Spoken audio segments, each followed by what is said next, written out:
What's up, guys? Monday here, so we're late on the Q&A. Sorry about that.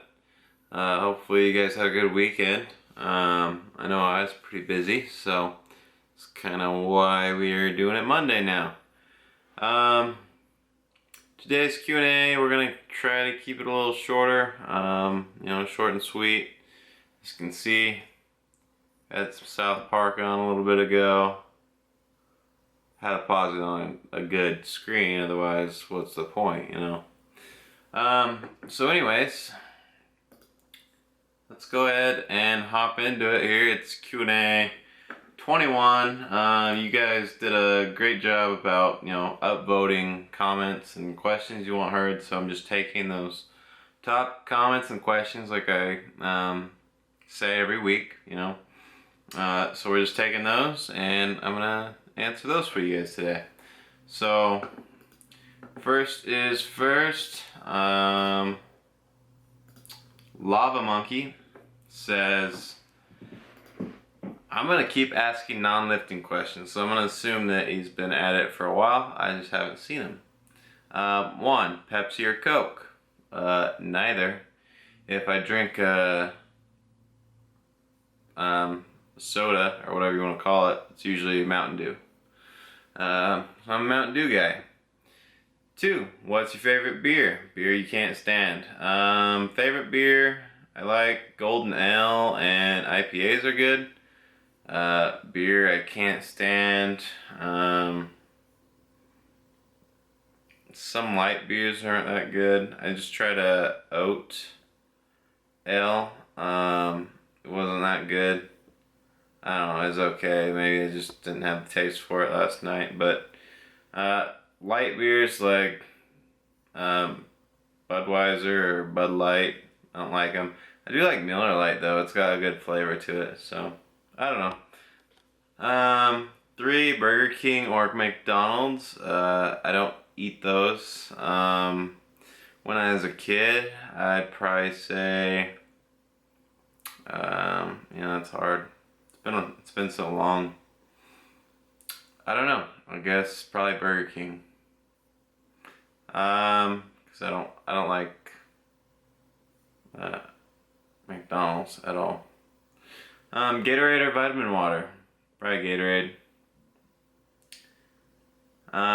Next up is Andras Dolinar. I don't know. I told you I shouldn't be saying these names because I butcher them every time. He says, hey Jesse, how long do you rest between sets? Have a nice day. You too, thanks. Probably answered this before. Typically, my rest times are 3 to 5 minutes. Sometimes they can be more or less. It just depends on how quickly I can get my breath back.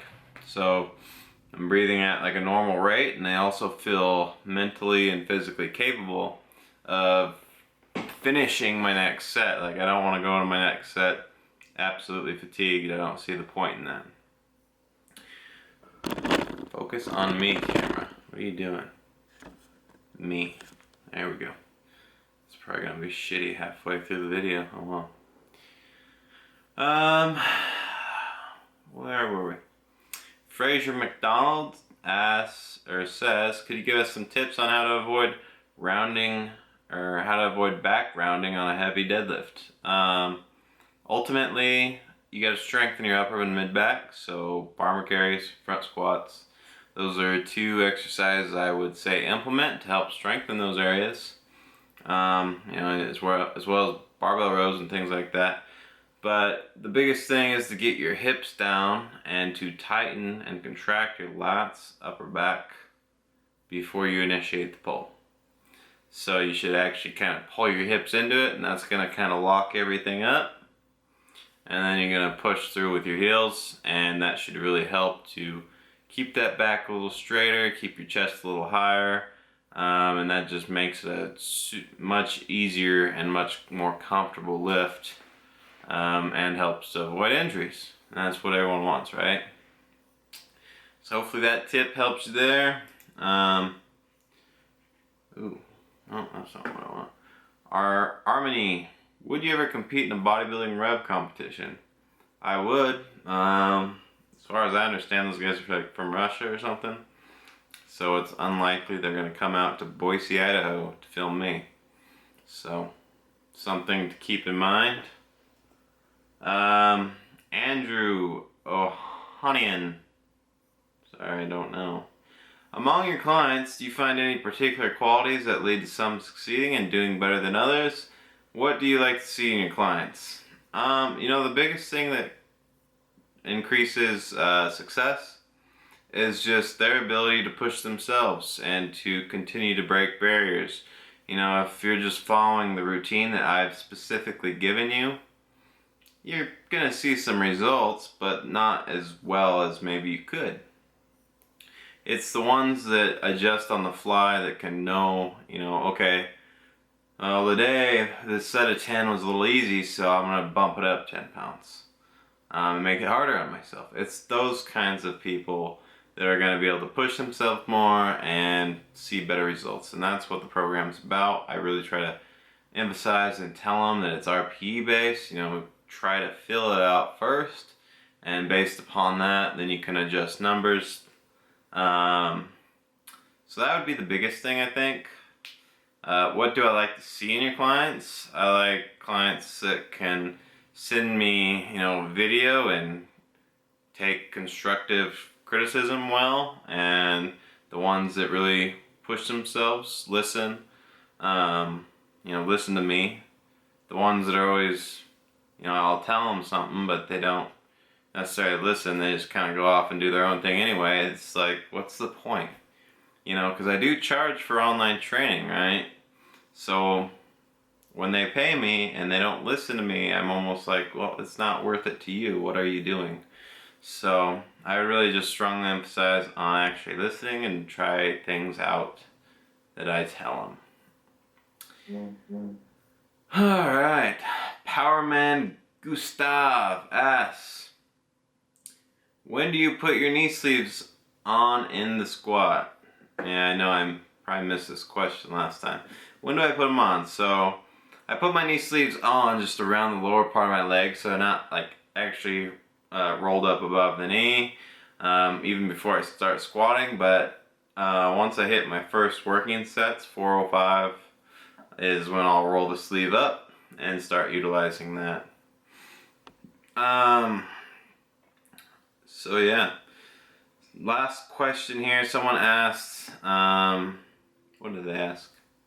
I saw it previously. I don't have the question with me, so there's that.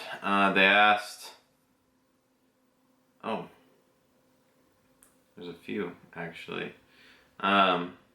Basically, is what lift? Let me see if what lift do you find mentally the toughest for you? Mentally, the toughest lift for me would be the squat. Just because it's not easy, and there's so many, I don't know what best way to word it is. Basically, it's not the most comfortable. So like, everything hurts. I got ribs that are out. My knees typically are bothering me. And then once in a while, my low back will get to me. And that's all kind of during the squat. If nothing hurt, I'd be a lot better. But not only that, the squat's typically the most tiresome because you're using a lot of muscle groups in there. I mean, pretty similar to deadlift, but I think you're using more, just overall more muscle throughout your body, and it's more fatiguing, more stressful on your body. So that's definitely the toughest for me, both mentally and physically. So. And I think those two kind of go hand in hand when you talk about them, so that's that. I know there's another one here somewhere, but I can't remember what they asked. Let's see if I can find it really quick. Oh. I don't know. Oh.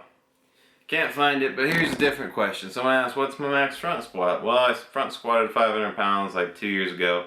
So, in the next probably month or two, I'm planning to retest that and hopefully hit around a 550 or 6, because 5 wasn't a true max. It was relatively easy for me.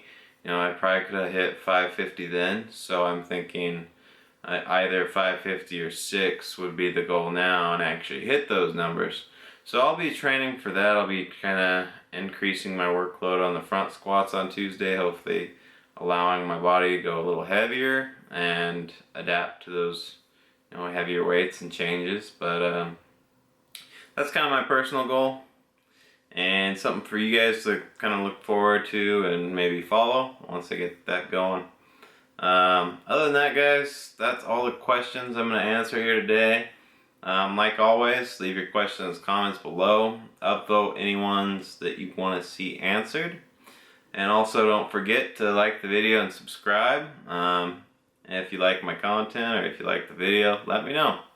Helps me out and helps the channel get noticed as well. So that is gonna be all, folks. Have a great week. I know it's Monday. I will be pumping out some more content throughout the week as I can. So, but look forward to that, and we will talk to you guys later.